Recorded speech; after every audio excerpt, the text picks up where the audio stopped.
lang kamo nakabantay sa kimog na nga kapunungan sa akong Ginoong Diyos,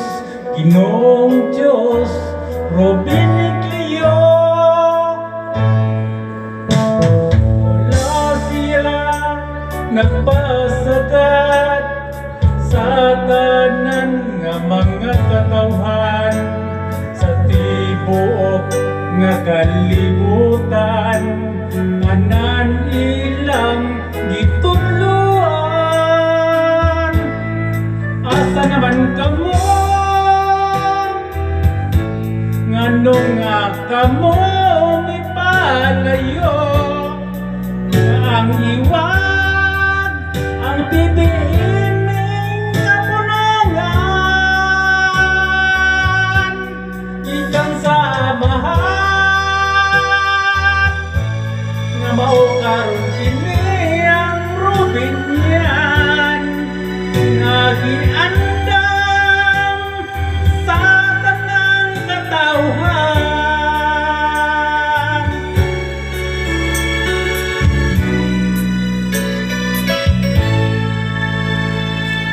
Daghan na pagsulay ang atong mahiaguman tungod kay kitang tanan katawhan sa Diyos kita pagkapilian. Nga ngayon ba ang binuhatan diri sa kalibutan, kining yuta sabsaad nga gitawag og pinakakailan. Oy, gandang nga luna sa ilang nga mga katawhan diri sa silangan nga gipalibutan sa daghang mga kapuluan sa kadagat-dagatan. Atong makita ng duha ka timailhan, ang babaeng bukid ang lalaking bukid.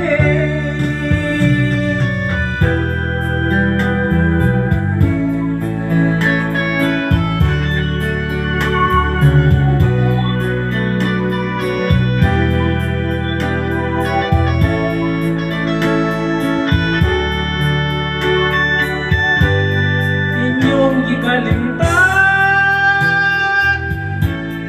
ang mayong gitudlo sa atong kapulungan, nadala kamo karon sa mga katawhan